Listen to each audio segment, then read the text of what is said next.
You guys, I married a man that unalived his first wife.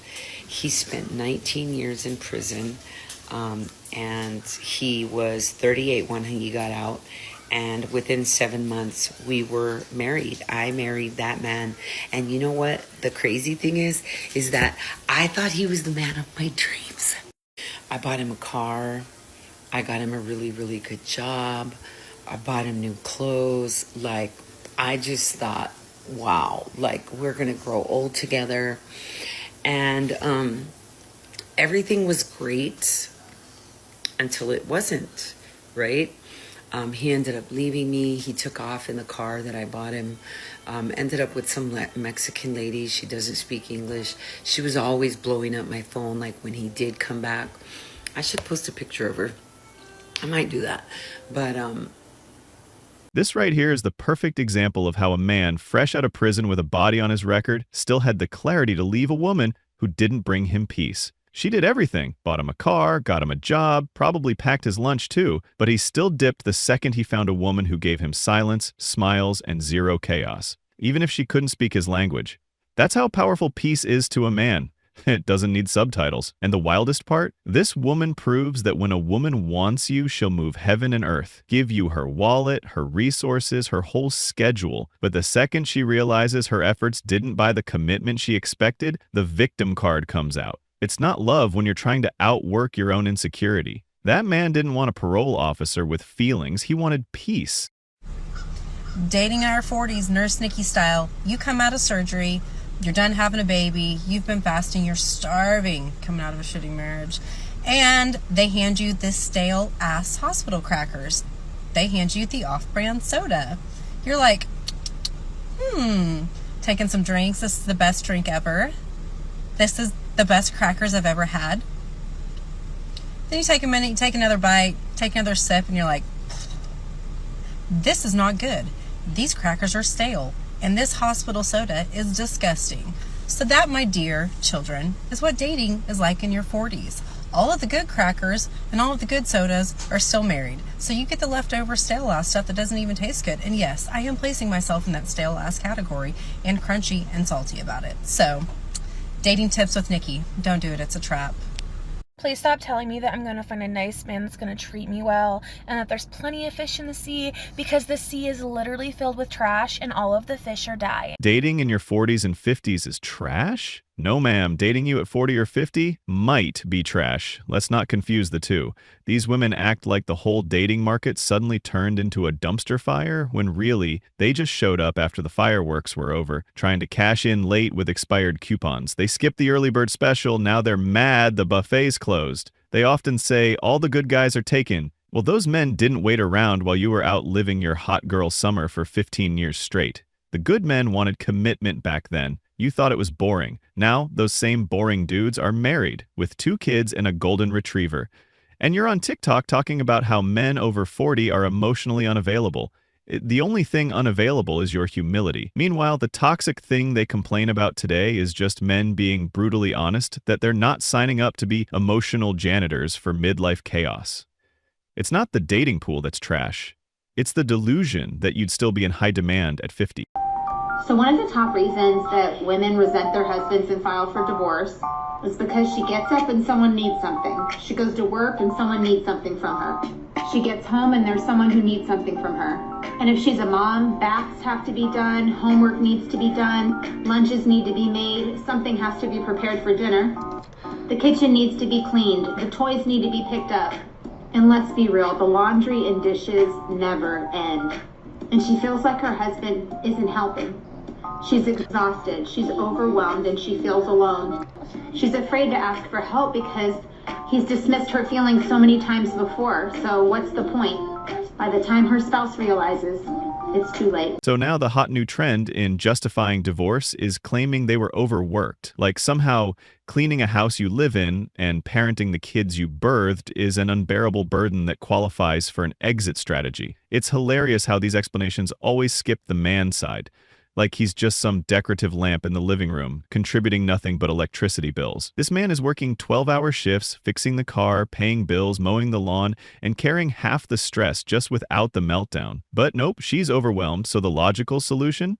Divorce. Because in modern logic, abandoning your marriage is self-care. And let's not forget the best part. They leave, end up juggling housework, kids, and bills alone, and suddenly realize, oh wait, it wasn't the marriage. It was just adulthood. This is a question for all the ladies in their 50s who have never been married and don't have kids. How does that make you feel? Like, I live in Utah and I feel there is a huge stigma here, and I'm getting reminded of it on a daily basis. And it wasn't that I couldn't get married, I just chose not to get married.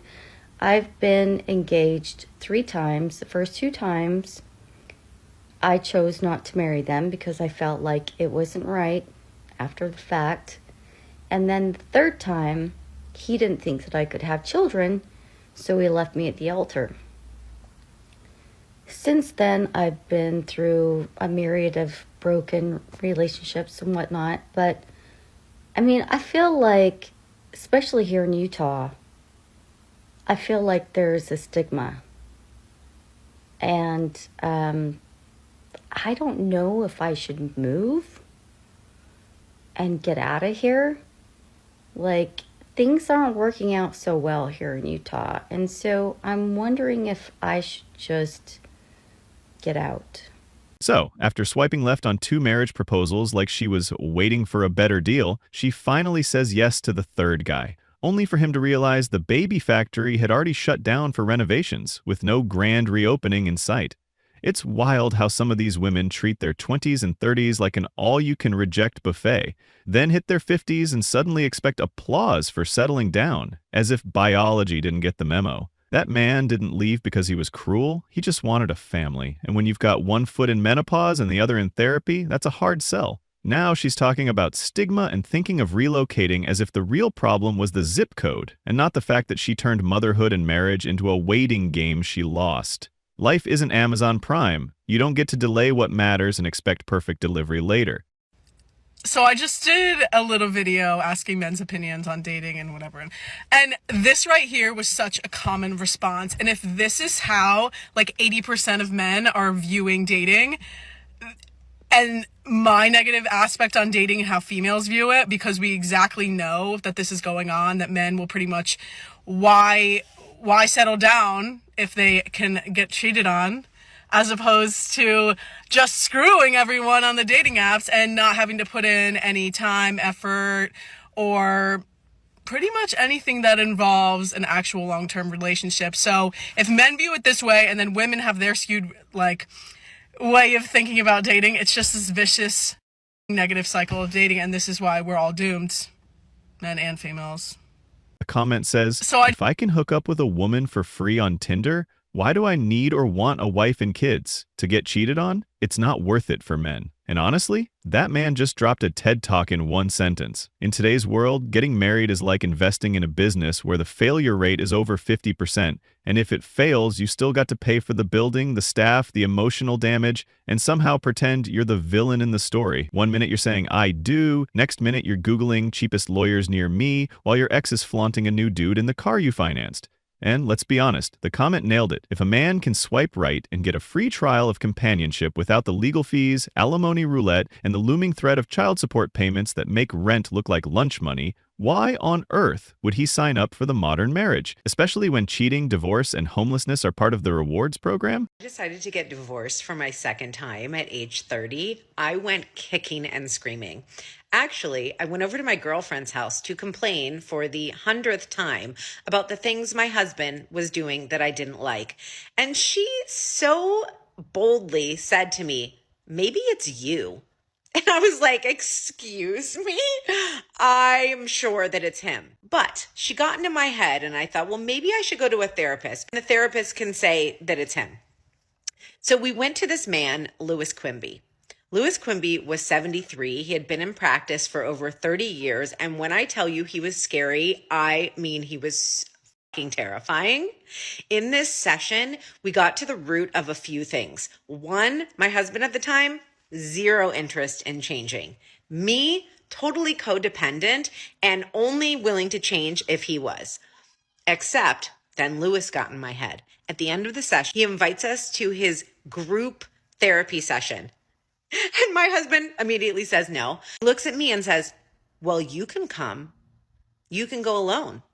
2 divorces in and still out here acting like it's everyone else's fault? This is the kind of delusion that should come with a warning label. When even your best friend and your therapist both side with your husband, that's not a red flag. It's a 5-alarm fire on your ego. Instead of self-reflection, she went therapist shopping, like she's hunting for a clearance sale on accountability. She wanted someone to pat her on the back while she burned her second marriage to the ground with a scented match and a vision board.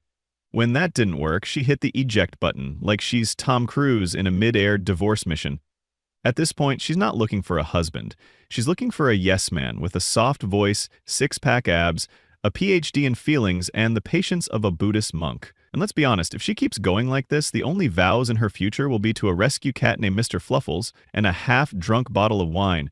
Dating her must feel like an unpaid internship with no room for growth. Just endless evaluations and passive-aggressive emails written in real time. Women over 50 who are single, who have entered the dating scene, oh my gosh. I don't know what we're supposed to be doing. And I don't know if it's different for 50-year-olds or 40-year-olds or 30-year-olds or 20-year-olds anymore in the 2020s. I just don't know. I want to have fun.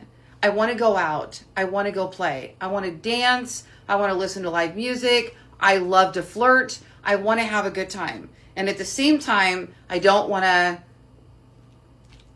wind up with a guy that's going to completely mess up my nervous system, which is what I did the very first guy I dated. I got divorced. I stayed single 6 years. 6 years. All of a sudden, something woke up in me. I'm alive again. I'm feeling feisty. I'm feeling playful. I'm feeling feminine for the first time in a very, very, very long time. And the very first guy I wind up with totally freaks out my nervous system. They, they're all wrapped up in their own traumas and they lie and whatever else. And I can completely see that I'm the one attracting that guy. And I don't know why. After that guy, I spent about a year, that whole year, just kind of like exploring. It's my first time being single. I don't know what this means. I did learn that younger guys really like older women. I don't want that. I'd rather stay single.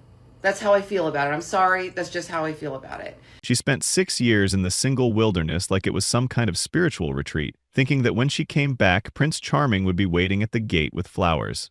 Now she's over 50, looking around and realizing the dating pool is turned into a retirement home with a shallow end. The men her age who are in shape, stable, and good-looking, yeah, they're not out here chasing women training for the Senior Olympics. They're on vacations with women who still get ID'd at bars. And the younger guys? They're treating it like a weekend sport. Show up, score a few points, and go home before the lights come on. Now she's talking about maybe I'll just stay single like it's a bold, empowering choice when really it's just the only option left. That's like quitting a race after you've already come in last. The truth is, when you spend your prime years running from commitment, you eventually circle back and realize all the chairs are taken. That's not bad luck, it's just how the game works. You can't skip the queue for decades and then act shocked when there's no VIP section left.